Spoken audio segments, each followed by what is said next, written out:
Hello, ladies and gentlemen. Welcome to another episode of Wear Many Hats. We've got a really good one here for you today. But as ever, as I say at the beginning of every show, it's really important that we continue bringing this content so that we can inspire the next generation. And we want to get known. We want to get it out there. So please like, follow and share the page. Share any particular podcast that you like or that you found benefit in, and help us grow the podcast. We've got a bit of a following. We want that to continue. Anyway, really good episode today. Today, I've got sat across from me, Matthew Potter, who is the Head of Facilities Management at EPAM. Hello, Matt. How you doing? How you doing? Yeah, good to see you. You okay? Yeah, I'm all right, mate. You having a good day? Yes, very good. Very Have you good. come far? Or? No, just from Mayfair. So really? Not too far. Oh, it's not a bad place to come from, is it? Not a bad place. Not a bad place. And you've come over Holborn. I know. It's slightly different. Bit of a drop, isn't it? Bit of a drop, but still lovely. It's a lovely building. Yeah, Absolutely it's beautiful. Lovely. You can cope with it, can't you? Yeah, Slumming it for the day. For the day, I'll slum it. It's fine. Yeah. Anyway, listen, Matt, thank you very much for joining us. It's really good to have you on. Really looking forward to learning about your career in FM and what your learnings have been. So tell us a little bit first about your career. Give us a bit of a 5-minute snapshot of what it's looked like, how you ended up in FM, because I see that you did art and design at university. At college I did music production and communication, which was all kind of working in music studios and digital studios or analog studios. Were you quite into that then? Yeah, love music. Music's your passion? Yeah, love music, love art. So that was where I went down that career rabbit hole of youth of I'm going to be a music producer, and very quickly realised that is not going to happen for 99% of the world. Oh, really? And then kind of fell into a role working within Arlington, which became Goodman, working on their help desk. Right. Just talking to engineers, about air conditioning issues and everything else, and fielding it out to contractors. Yeah. And from there, somehow, like most FMs, just kind of fell forward into the role. So was promoted to like an assistant park manager running the Arlington Business Park in Thiel. Yeah. Then became the park manager there. Right. And then gradually moved out into sort of regional FM stuff with Lambeth Smith Hampton and CBRE. Right. And that just grew my understanding of FM. I had a very good knowledge base working with engineers for quite a while. Yeah, of course. So my M&E knowledge was quite strong, but obviously learning the rest of the part of FM is quite important. A lot. It's not just about M&E. There's a huge amount of influence for the health and safety element, especially now. But even back then, it was so important. Yeah. I went on to work for a company called Property Serve as like an implanted FM into a company called CEG. Right. And then was there for many, many years. Worked my way up to we called ourselves senior regional facilities managers or senior facilities managers, where we kind of headed up a north portfolio and a south portfolio. Right. Unfortunately got made redundant from there, which was really sad. Really loved working there, but it was one of those things. These things happen in business. Yeah, absolutely. And then I've been very lucky to kind of land at EPAM, which has been 8 months in, helping sort of rework the FM model that we've got there. Working with all the stakeholders in the business from finance, all the property management team and some of our owners to sort of get the business back into a position where they want it to be, which has been really exciting. It's quite a strategic role, isn't it, that you've got now? Yeah, I mean, the early days when I was at EPAM was a bit of doing the FM for a few months because we had a few people coming in and out of the business. Yeah. But we've gradually built the team. I've got a really good senior FM now who can kind of head up a lot of the bits and pieces with me. I've got a great facilities coordinator who, helped me keep everything in line. Because it's very difficult when you're trying to manage multiple work streams at the moment of tenders, and the day-to-day. We're very much going through that remodel. Right, okay. The team we're building is fantastic, and people are really stepping up and doing a fantastic job. Yeah, so you kind of went backwards to go forwards, I suppose, for a short period of time. Yeah, I mean, I think in FM, it doesn't matter what position you are in FM, you're always on the tools.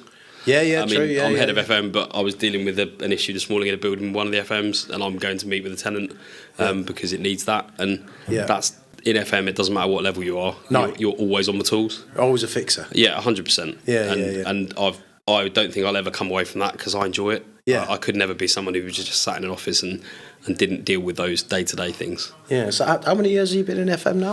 I think it's probably about 15. About 15.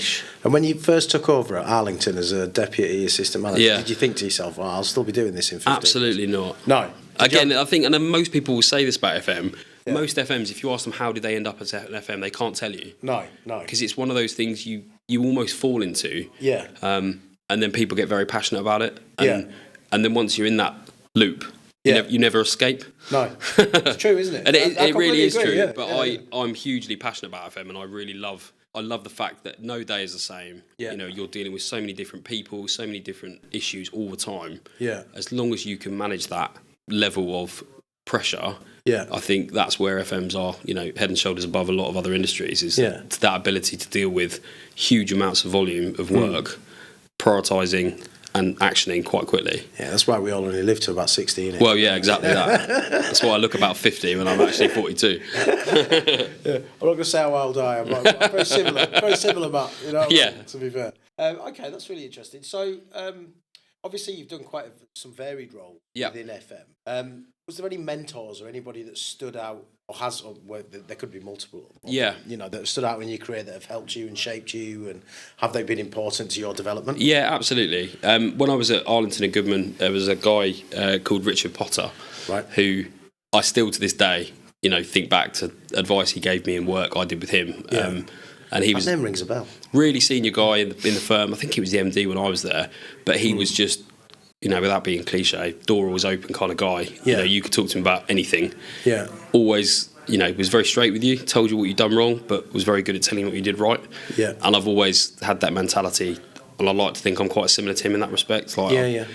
I'm very black and white, but I also am very keen on making sure people know what they're doing well. Yeah. Because in FM, as we all know, all you get is the bad. Yes. It's very rare you get the good in terms of well dones. And hey, look, we get paid for a job, so we're not expecting a well done every day. But he really taught me the value of people and making sure you look after your own in terms of, if your team are happy and you bring them along on that journey, rather than just hit them over the head with something, it works much better. Yeah, completely agree. So he was a really big influence in my kind of younger years. Yeah. I've worked with some great FMs over the years, and at CEG, our head of customer experience, a lady called Natalie Roberts, she was a fantastic addition to CEG. She brought in a real level of kind of excellence, where she sort of said, right, we need to deliver not just the standard of FM, because that's what we all get paid for. Yeah, of course. But we need that customer experience. Yeah. How our buildings present, how we are seen to the tenants, how we talk to people, how we operate above the norm. Yeah. And I didn't work with her for a huge amount of time. It was probably only a year, maybe a bit longer than that. Yeah. But she taught me a huge amount. That's fantastic. Yeah, really, isn't it? A lot of respect for her. So do you now, as being in quite a senior role, do you now actively mentor people? Do you work with people that are developing within the organisation? Yeah, absolutely. And I think for me, it's not even just about FM. We have graduates who work with us, who I try and work with them because they're fantastic. Yeah. But obviously they're learning. And they're learning the roles in the property management side, but FM and property management obviously overlap constantly. So trying to work with them quite a lot. And within our own team, it's really just about understanding what people's challenges are and then helping them improve. Yeah. And a lot of the time people, especially when you join a company, you get this person's good, this person isn't, wherever you go. But I very much have that belief of, has everyone been trained? Yeah. Does everyone know the plan? Because if they don't know the plan and they haven't been trained, we can't make assumptions. You're in trouble. Yeah. So, very quickly for any job, we'll always evaluate each person based on what do they need. Yeah. And if they need more training, let's give them that training. Let's get everyone to the same standard. Once we're doing the basics right, we can actually start to do that additional piece of the customer service stuff that's, sometimes in FM quite overlooked. Yeah, and is it a variation of training where it's on site, online, and in the classroom, that kind of? So we have weekly FM meetings. So every Tuesday, the whole team's in. We sit in a room together for an hour and a half. We go through everything that's going on, last week's action points, this week's action points.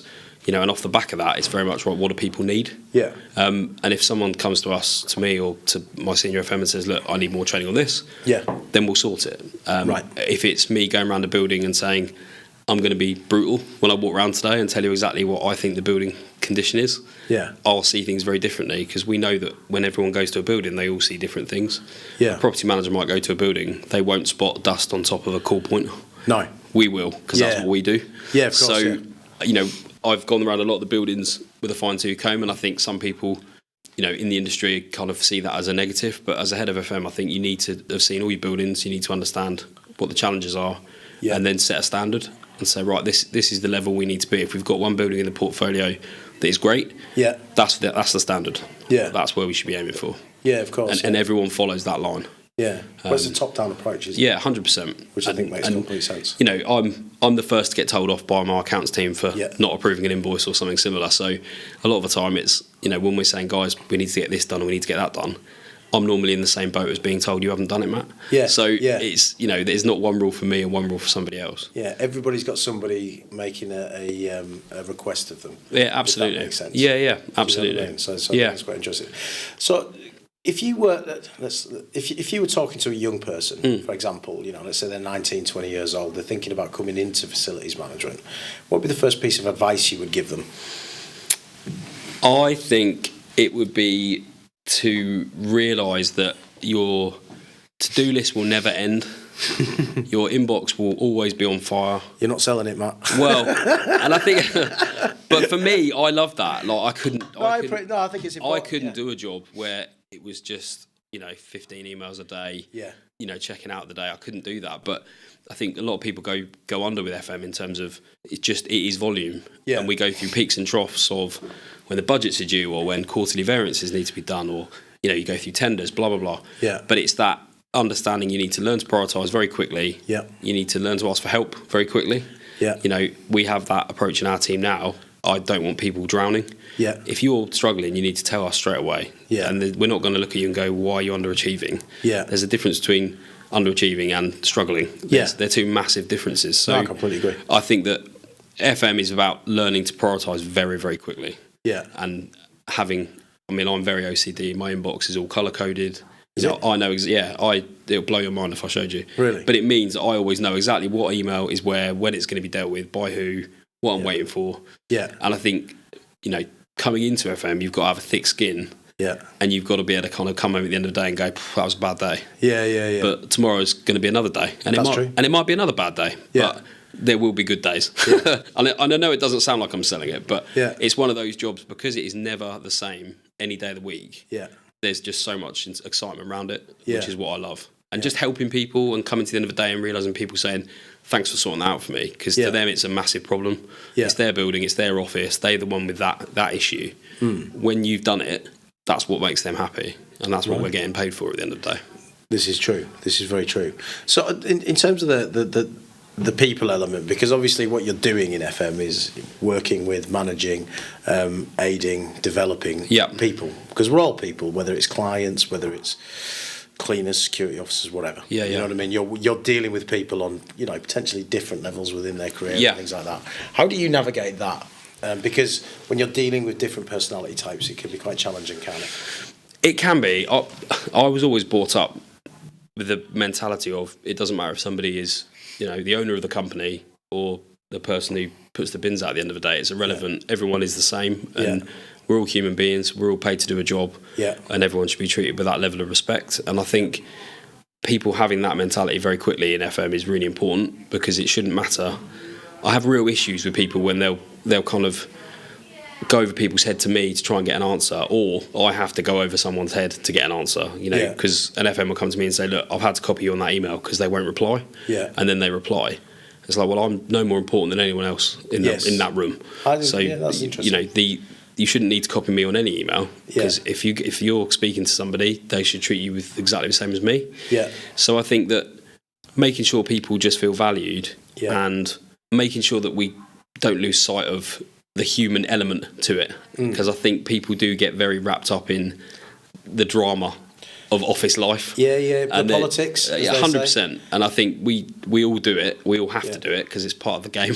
There needs to be an FM TV show, doesn't there? House of Cards. I mean, that would be great. House of Cards on fire. Why hasn't there been a sitcom of it? You know what I mean? Could you imagine? It would be good. We could probably write that. Yeah. But I think it's just having that understanding of people, and I think that's really, again, I think that's something in FM that's quite missed by some people. Yeah. The minute you can get under someone's skin and actually work with them and understand their values and say, right, we've got a challenging situation here with all different stakeholders. Yeah.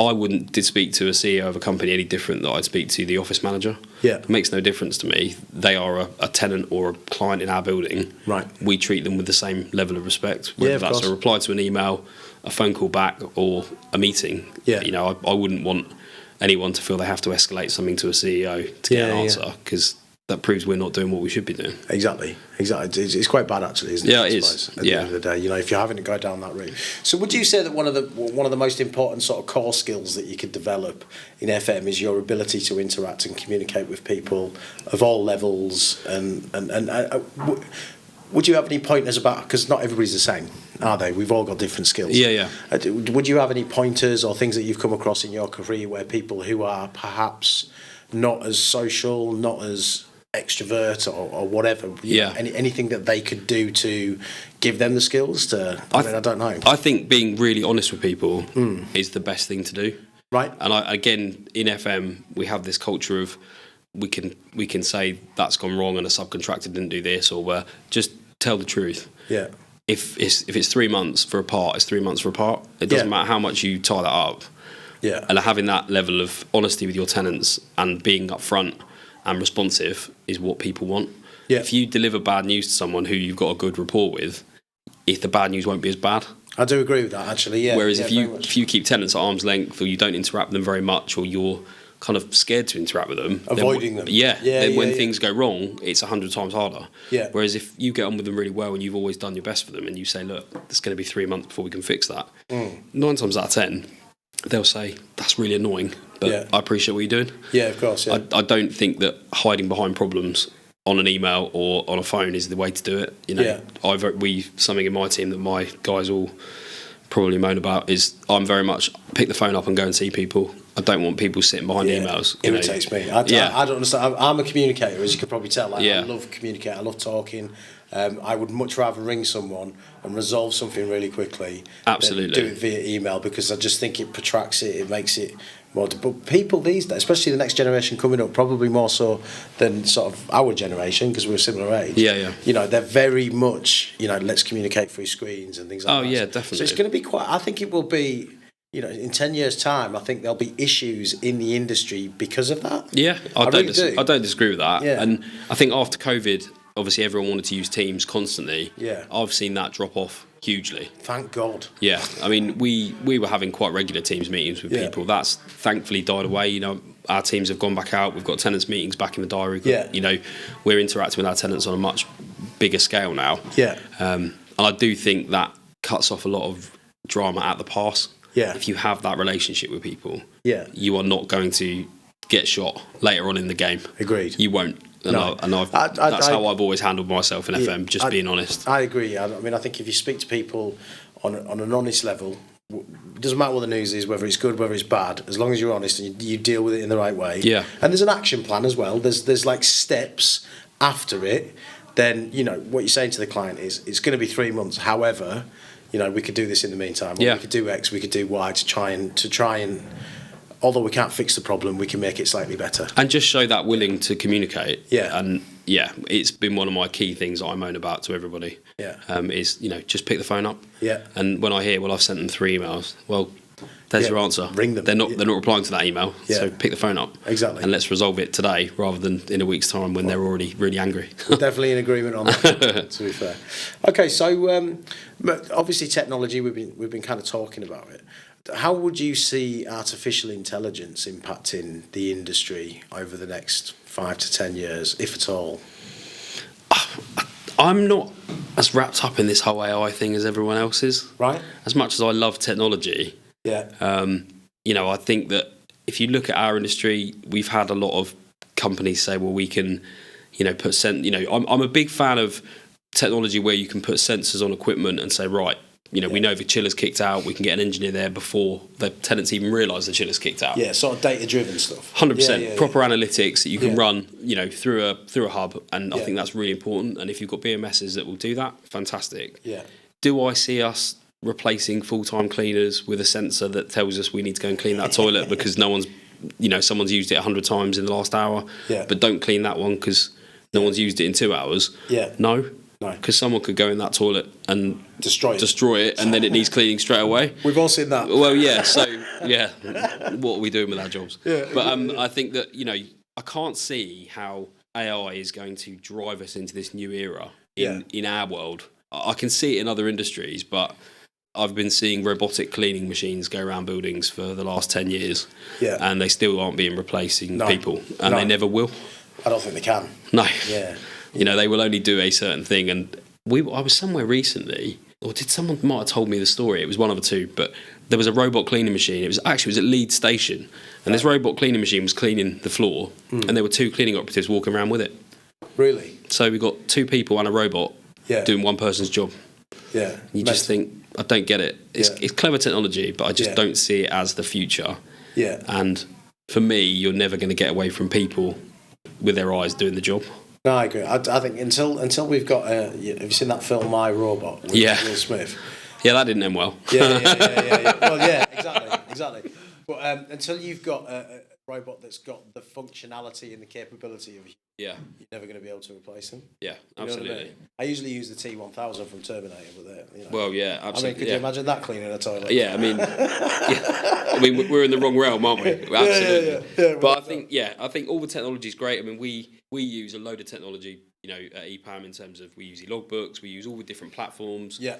All of our inspections are done on our phones through an app, and we use all the integrated apps. Yeah, we do similar things. Yeah. Yeah, and we integrate all our health and safety is integrated directly through logbooks, so it's all very cleverly shuts down, and we've just about to link all of our insurance inspections through Meridian and e-logbooks as well. So we've got a huge amount of integration. Yeah. I still don't think you'll ever replace that with something that's going to tell me how to do it differently. Yeah, it's an aid. An aid in terms of delivering the service, I think, rather than an outright replacement. Yeah. Because you can do it in car factories, can't you? Yeah. Which they have. Well, BMW have actually, I think it was BMW this week, have actually released, videos of proper robots that are communicating as they build. Really? And you just think, it's the beginning of the end. Yeah. It's just not for me. We're all buggered. You're going to be building your car and then going mad at the same time. Yeah. We're all going to get ushered into some field. Right, you lot stay there because you can't be trusted.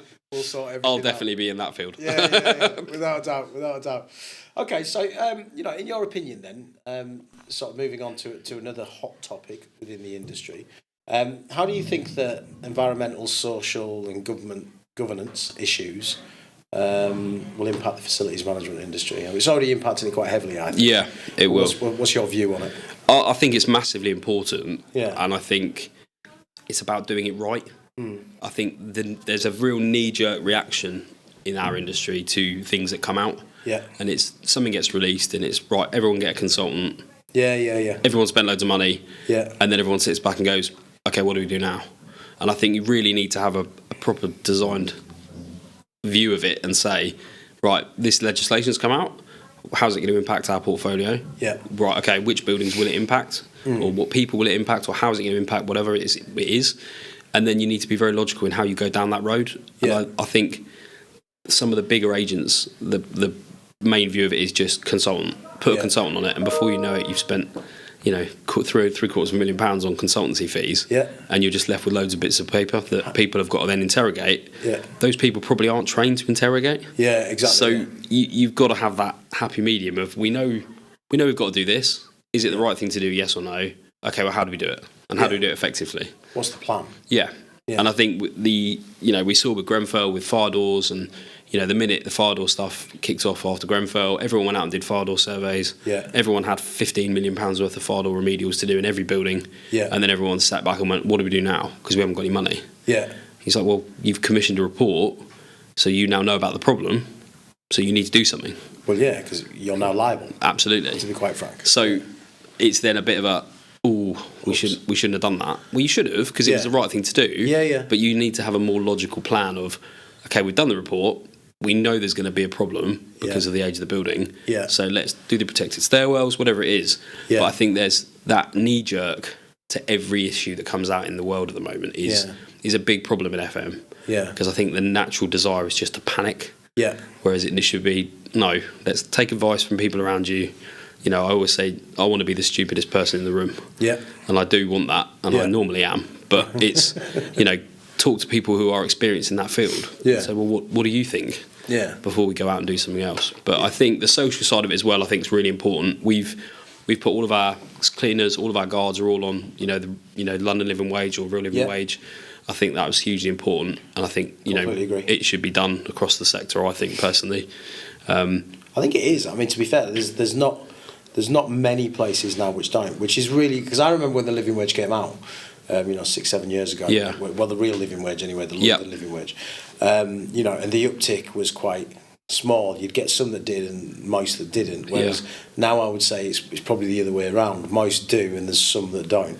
Which I think is a really good position to be in. 100%. And I think you retain staff. Yeah. If you're paying people the best wage, they are going to want to stay. They will be committed. They will do a great job for you. Yeah. And the more we can keep people in our buildings who have been there a period of time, the better it's going to be for everybody. Yeah, well, people forget about that essential site knowledge, don't they? Absolutely. I talk about this a lot. It's not just about the fact that, if you've got to pay an extra 50p an hour, for example, you lose someone that's been there for 10 years, you're not just incurring the business a cost in terms of recruitment fees, training fees and things like that. You've also lost 10 years of site knowledge, site-based knowledge, someone who was there every single day, that then now needs to be, fostered again via another individual, which could take 3 or 4 years to know what that individual knew about the site in terms of the people and how things are done. And the relationships they've built with tenants and everything else. I think it's hugely important that we look after our teams on site, and it's the culture we have is very much, they are a contractor, but they are in partnership with us. Exactly. If there are problems, we deal with it, but ultimately we are working in partnership. It's not a contractor versus situation. Exactly. We the better it works for them and us, the better it will work for the business and for the tenants and for everyone involved. Exactly. Whether that's an engineer or a cleaner or an MD of one of the companies we're working with, it doesn't matter to me. We need to have that level of respect that everyone works together. Yeah. And once again, we're reverting back to people, aren't we? Always. Once again, it's back down to that core aspect of FM, which is people. Yeah, and culture. People and culture in FM are the two big things in FM. Yeah. Without that. So, in terms of, I asked this question, you don't have to answer it if you don't want to. Were there any initiatives that you're doing or that you're looking at doing from an ESG perspective, which that you feel are quite beneficial? Is there anything different happening for you guys? I think the big thing we're doing at the moment is we have a consultant carrying out new EPC surveys, but they're actually modelling them. So using the utilities data as well. Yeah. So using utilities data, current M&E on site, building, all the building fabric taken into consideration, to either elevate the EPC or say, our recommendation is off the back of that. Yeah. If you do X, Y, and Z, you will improve to a B. Yeah. And that's allowing us to then go to our clients and say, look, we've gone to them, we've got permission to get the report done. We can then go back to them and say, look, if you put in, £200,000 to do this project, you will then go up to a B. Yeah. So we're actually giving them that knowledge to increase their EPC ratings and to make the buildings run more efficiently, which is ultimately good for the tenants because we're going to lower the electricity usage, etc. Yeah, of course. And the gas usage if we've got it. Yeah. But I think that again, there's no point doing those reports until we had a reason to do the reports. Exactly. So a budget, I suppose, to deal with the ramifications of that report as well. Before we did these reports, we kind of sat down and made it really clear that there could be money out the back of this that needs to be spent. Yeah. If you wish. If you're happy with the EPC that you've got, fantastic. But in terms of the letting market at the moment, as we know, people are looking for those green ticks and those credentials. So it allows us to plan forward for the future of spend and give us a real insight into the buildings. Yeah. And modelling it with the utilities is really, really good. It's really beneficial. Okay. Can I ask you a question I've not asked anybody else before? I think you can handle it. How do you think the use of plants, trees and things like that will be incorporated into new buildings being developed or created? Do you think it will be or it won't be? Yeah, I think it will be. I was involved in a project in Bristol where we put in a full height living wall, things like that. Yeah. When you say plants, do you mean plants as in trees? I mean plants, trees, and anything green that absorbs CO2. Yes. Yeah, anything green effectively. Like how is the industry, Because I'm a massive believer in. I think we should plant more trees. Things like the U-layers, bringing carbon down, getting rid of pollution and things like that.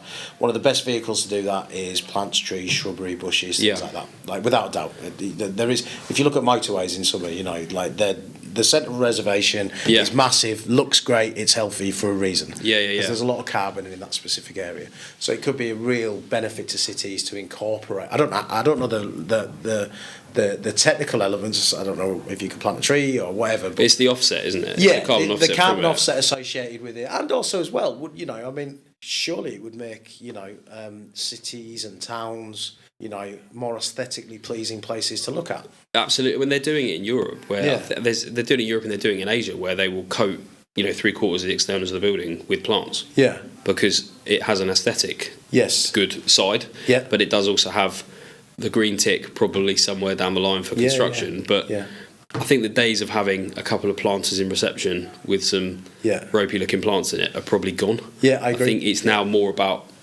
aesthetics and benefit to people. Yeah. I think the minute you put plants in an office or any sort of living greenery in an office, it does look better. Yeah. In terms of what the offset is and how much you'd need to plant, I think we're probably on a hiding to nothing in terms of how much we'd need to plant in an office. For no, I agree. Yeah, I'm kind of thinking it would be like living in a jungle, but it would be great. But it's probably not very good for work. I'm just thinking, what will cities look like in 100 years? Well, it's true, isn't it? And again, you look in Europe, and all of the tops of the bus stops they plant with stuff. Yeah. Any flat space in a lot of Europe now, they will try and green. Yeah. And I think it's important that in London there needs to be more of it. And I think simple things like the green tick that everyone looks at nowadays, beehives, put beehives everywhere. Yeah. So you can only do that if there's food source for the bees to do it. Which you need in the cities. Yeah. Exactly. So, if you're going to put beehives on the roof of a building and there is space and everything else, you should actually be incorporating a planting scheme on the roof to help with that. Exactly. And I think the more people do that building to building, I've seen it grow in certain towns where one person does it in their building, the building next door wants to do it. Yeah, and it's that trying to develop that culture. Yeah. And again, it comes back to culture. I think the more people do something, people like to jump on a bandwagon. No, I agree. But that's a positive bandwagon that people should be jumping on. Yeah. I've talked about this before on podcasts. I think if we planted trees instead of cutting down trees and building cycle pathways, don't start me on cycle pathways. I have nothing against cyclists for the record. Yeah. But where I live, they've literally halved the width of a road to put in the biggest bike lane I've ever seen. Really? And I go up and down that road twice a day, 5 days a week, and I've seen probably 2 bikes in it in 2 years. Really? And I dread to think the cost to the council.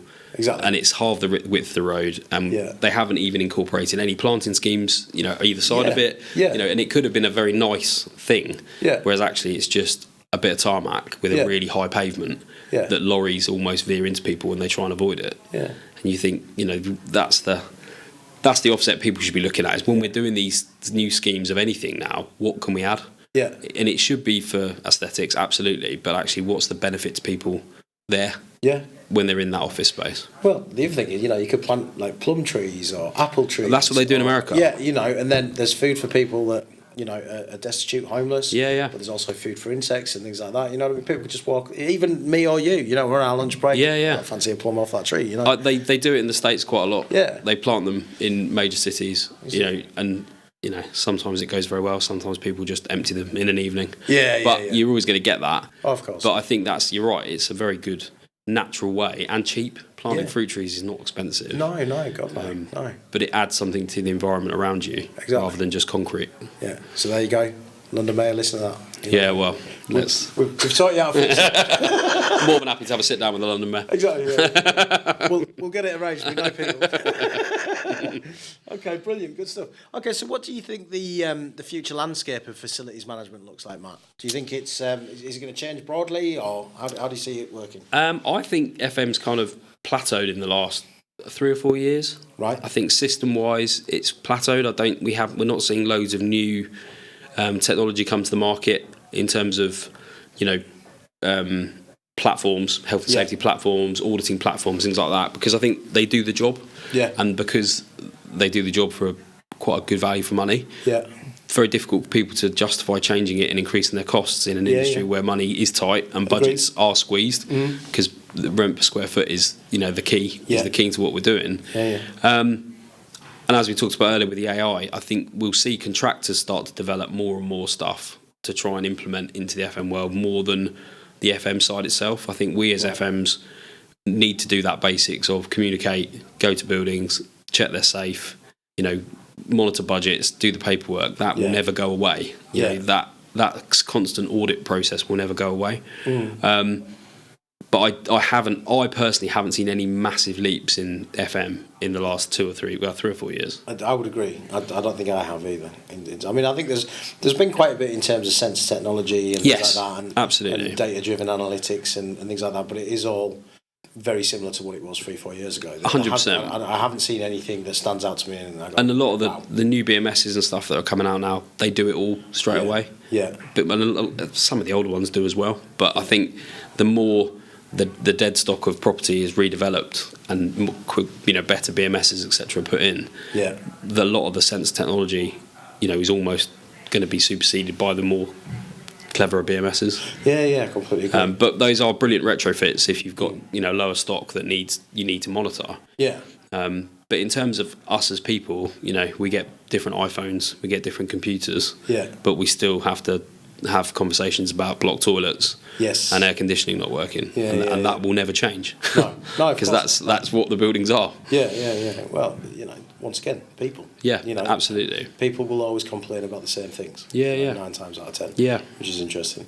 Okay, so, has there been any point in your career where you've experienced something incredibly difficult that you learned from, that has kind of shaped your career since then, as in, oh my God, I can't believe that happened, I need to change that? Yeah, I think COVID was probably the biggest in my career. Yeah. We furloughed pretty much the entire FM team. Wow. It was myself and my equivalent in the northern region, and a couple of other people. There's a team probably of 5 or 6 of us running the whole portfolio for the whole of COVID. And that was, totally new ground. We had to write all the procedures. We had to basically on the hop go, right, what do we do? Yeah. Making all the signs, ordering all the hand sanitizer, keeping all the buildings open, dealing with all of that personal side of people not working, being unhappy at home, and then staff coming back from furlough and just really struggling, because a lot of people came back from furlough and really struggled because they'd been off for a long period of time, and then they came back to a very different world. They had to readjust. They did, absolutely. Massively. And it was weird for people like me who weren't furloughed, because I was living through it the whole time. Yeah. So I never had that decompression where suddenly I went, I've got to go back to work, because I just was at work. Yeah. And I think that was a huge difficult stage in my career, but I think everyone who stayed working through COVID just learned so much. And I think it really solidified people working as a team, because there were so few of you. We would start our morning at 8 o'clock and we'd say, right, what do we need to do today? Right, well, we need to write all the procedures for this, do it. Yeah. And we'd do it. And then we'd say, right, now we need to make sure the M&E companies are all doing this. Yeah. Do it. And it was just constant. We were doing 14-hour days every single day for 6 days a week. Yeah. And it was horrendous. But it was an incredible learning curve for everyone involved. Yeah. And then when people came back, we were seeing, these are the people that have kept us going through COVID. Yeah. Which was a real achievement for everyone involved. And we've learned a lot of lessons from it. So I think that for me was probably one of the toughest times in my career. Yeah. And to be fair, during COVID, the sector was highlighted significantly. Yeah. And it was, to a certain extent, revered in a way, because there was sorting all these things out. Do you think it's kind of dropped back down to nobody knows who we are again? Or do you think there's still that feeling of we get it now, we get it? I do think there has been a change in the view of facilities managers since COVID, because I do think people realised internally within companies how valuable people were, and externally to the world, what people were actually going through and dealing with. Yes, we weren't nurses in hospitals dealing with that. Absolutely not. Of course we weren't. But we were the people having to still keep businesses running, keep people happy. There were still some tenants in the buildings. We still had to look after them. When we had COVID outbreaks, as people started to go back, you had to manage all that process. Yeah. But I think FMs now have moved on, and you and I have said it. You know, the days of it being all about toilet roll is the smallest element of what we do now, because we're involved in the fit out world. We're involved in when a client says I want to do a major refurbishment, we're pulled into that. Yeah. You know, we're involved in all of the tenders, all the finance elements. If you actually write down on a piece of paper what an FM does, it's nothing like the job description. Exactly. And it never will be, because it's just impossible to quantify it. Exactly. But I think FMs of old were very much, you know, do a budget, do a reconciliation, do a monthly site inspection, do your invoicing, reply to your emails. Whereas we're not in that world anymore. No. You know, FMs are being asked to be involved in everything. Yeah. Left, right and centre, which comes back to what I said about being able to kind of prioritise and deal with that pressure. Yeah. Because if you've got a client saying, I want you at a meeting about refurbishment, but you've got a chiller failed in a building that you're trying to sort out, you've got to be able to balance that, of course, with your team and work together as a group to work on things. Yeah, have the plan and identify what needs to be at the top. Absolutely. Based on, you know, situational scenarios. Yeah. Okay, cool. All right, in your career so far, it's been quite a long one. You know, what are you most proud of? What stands out as the biggest achievement for you? I think COVID I was very proud of. Yeah. Obviously, I won't kind of go over that again, but I was very proud of COVID, because I think it really proved what people really were worth. Yeah. And I think we all knew what we were worth, but I think it showed the world in FM how important we were. Yeah. And apart from that, I'm just quite proud of I started right at the bottom and I've worked my way to the position I am now, and I still want to keep going up. You know, I didn't go to university, I didn't go down that road, but I've just, from hard work and just being known to be that person who will listen, who will help, and will just get stuck in, I've kind of progressed in my career. So I'm very proud of not having that kind of university level entrance into a company. Yeah. Literally started off answering phone calls. But that's one of the great things about FM. Yeah. You know, there's not many industries out there now where you can still do that. 100%. But you can join as a cleaner, you can join as a telephone response individual, you can join, you know, right security guard, whatever it might be. You know, and then you can, you know, if you buckle down, I suppose, and really buy into it, you know, you can become the CEO of a business one day. Yeah, and I think it's really important to understand that, because I do think that is a bit of an unknown in FM. Yeah. You know, and some companies you will get to that point where, well, I can't go any higher. Yeah. And I know that's the same in all companies, but in FM especially, you know, you're FM, you're a senior FM, and then it goes from there. Yeah. But you know, my CV, I've jumped about a bit, but it's because I've always been taken somewhere. Yeah. I've never left a role. I've always been asked to go and work somewhere else. And it's always been for a better title and better money. Exactly. And it's just that constant improvement. And I'm always, you know, looking to keep going upwards. Yeah. Because I'm passionate about it. Exactly. And ultimately, every single one of us are responsible for one thing and one thing only, and that's our family. Absolutely. You know? And that's the reality, isn't it? Yeah, yeah. That's why we go to work. Exactly. Yeah. Yeah, we don't do it because we enjoy it. Absolutely Apart from me. I love it. You know what? I'm not going to say I don't enjoy it, because anyone who listens to this who knows me will go, he does like it. Yeah, because I do absolutely love my job, and I always say that I never jump in the car singing skip. Yeah. I mean, I never wake up with that feeling of I've got to go to work. Okay. And I'm very blessed to say that. Yeah. Because there is not many people who wake up every day. My alarm goes off at 5:30. Yeah. There's not many people that get out of bed, get ready for work, and kind of go, you know, oh, I'm really looking forward to today. Yeah. But I genuinely have that with my job. Yeah, I do as well. I'm quite lucky as well. I have a very similar scenario, which is quite nice. Yeah.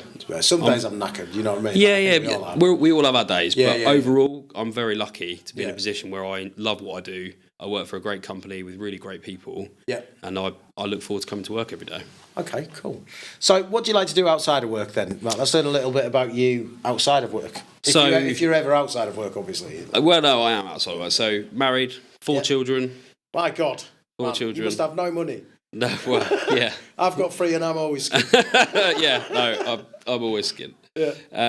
Couple of dogs and a tortoise. What type of dogs? 2 poodles. Poodles? Little ones. Really? Not proper poodles. Not the king poodles? Nah, they're both toy, but I adore them. They're like my 2 other children. Really? So, yeah.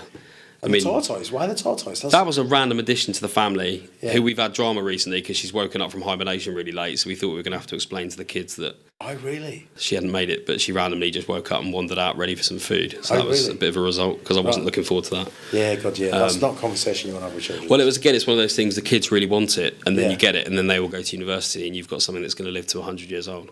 So it's yours. Fantastic. So when I eventually move to the coast to living by the ocean, I'm going to have a tortoise in tow with me at some point. He's going to take the tortoise with you. Yeah. I've said Kids? to my son, "You're taking it to university." He was like, "Yeah, I will." I was like, "He never will. He definitely won't." So yeah, outside of work, family, love football, love rugby. Who do you follow football-wise? United. Oh, even better. Finally, a Man U fan. See, we've had this conversation. We've had this conversation separately, and yes, everyone's gonna say, "Oh, you're from out of London. How can you support Man United?" I've probably been to Old Trafford more times than most United fans who live in Stockport. So, I kind of. My godfather and quite a few other people in my family support United, and I've just always followed them since I was very, very young. We'll have a chat in the pub afterwards. Absolutely. About the great team that we follow. Yeah, and that Liverpool result, anyone listening. And that horrible Brentford performance. Well, yeah, we don't talk about those ones. But it's all fine. It's all turning around. It is. And then I was a Wasps rugby fan, season ticket holder there since '97. And then obviously we went into administration. Yeah. 3 years ago. So I've been without a club. Can't support anyone else. Honestly? Yeah. Well, nobody at all? You couldn't? Absolutely not. Right. I knew a lot of the players. I was ingrained in that club from a young age, and I just couldn't support another team. Did you play then? Yeah, I played rugby when I was young. Did you? Yeah. What position? Hooker. Oh, same. I played hooker. Love it. Yeah. But I think that, my Wasps are looking like they are going to be coming back. Hopefully, they were a big name. In Sevenoaks, randomly. Sevenoaks? Yeah. It's probably the only borough in England that can afford them, mate. Well, exactly, and there's no rugby down there, so they're kind of saying, well, let's put them somewhere where there's going to be a fan base. We've tried that quite a few times, and it's not always gone well. But there's no way we're going into administration if everyone is Sevenoaks. It's very random, very random. So yeah, my sport, watching the sport with the kids. Yeah. As I said, married. Amazing, beautiful wife who very much looks after me constantly, makes sure I do everything I'm supposed to be doing. Exactly. She also works full time, so between us, we both just kind of sync our diaries at a weekend, figure out where the kids are going to be, and then go to work. Exactly. And I do the same thing with my wife. She's incredible. And then apart from that, I love art. I converted my part of my house in my garage into an art studio. Oh, really? So I paint quite a lot. Not as much of late because I literally haven't had time. Right. But art's a big passion of mine. So have you ever got anything that you created appraised? No, I've sold quite a lot. Yeah, but I've never appraised any of it. Yeah. Did you know that you can, if you're an artist, so this is just really random, if you've got paintings, you can get it appraised. So attach a price to it. Let's say it's £1,000, for example, and let's say you've got 15 pieces and they're all £1,000. You've then got an asset worth £15,000 that you could borrow money against from a bank. Really? Yeah. I should get my son on it. He's a really good artist. Yeah, honestly, that's literally true. Because art's one of those things that it never reduces in value. Yeah, it's commodity. It's like a watch. Yeah. If you collect Rolexes or anything like that, it's an asset that you can borrow money against. Wow. I didn't know that. I saw that. I saw Sounds fraudulent. I probably won't do it. No. I saw a video on it and it was legit. Apparently. That's incredible. And then I looked into it and I was like, no way. That's mad. Yeah, crazy. But no, I love art, so I go to lots of art galleries. I'm very lucky being in Mayfair because I'm surrounded by art galleries literally everywhere. Surprised you get any work done. I know, got the Royal Academy straight opposite. Yeah. So that's my kind of outlet. When I need an outlet, that is my outlet. Oh, fantastic. So yeah. Yeah, that just gets everything out. Yeah, absolutely. If you're creative, you need something like that, though, don't you? Yeah, definitely. Yeah. Definitely. Especially when Man U were losing all the time. Yes. Thanks for that. I'm so glad you're not a Liverpool fan. We have to be honest. We have to be honest about it, mate. You know what I mean? We got to own it. We had all those years of glory, right? If we don't own what's happening right now, absolutely, then all we are is plastic fans, mate. We are indeed. And my son's a Spurs fan, so it's quite funny because he likes to give me a lot of grief, and then they have results like they had yesterday. I have no idea how you allowed that to happen. Well, do you know what? I don't even know how I allowed it to happen because I wanted him to go down the rugby route and he didn't. And then somewhere it got lost, and then he's brainwashed my other two sons. And then my daughter's a Liverpool fan because her granddad's a Liverpool fan. No way. So I'm like, so you've got three Spurs fans and a Scouser. I know. No way. I'd move out. I know. Yeah. Thankfully, my wife doesn't like football, so it's fine. At least you can talk to her. You can snip off in the kitchen and go speak to someone else. Absolutely. Cool. All right then, Matt. Well, listen, thank you very much. No worries. It's been an absolute pleasure having you on the show. Have you enjoyed the experience? Yeah, it's been great. Thank you. Yeah, really appreciate it. Thank you very much for your time. No worries. All right, guys, that's the end of another show. Really, really interesting to hear Matt's perspective on FM, what's happening in the industry, how the industry is going to evolve. If you have any questions for him, I'm sure he wouldn't mind you reaching out via LinkedIn, as most of our guests agree to. But that's the end of another episode. Thank you very much, and we'll see you next time. Take care.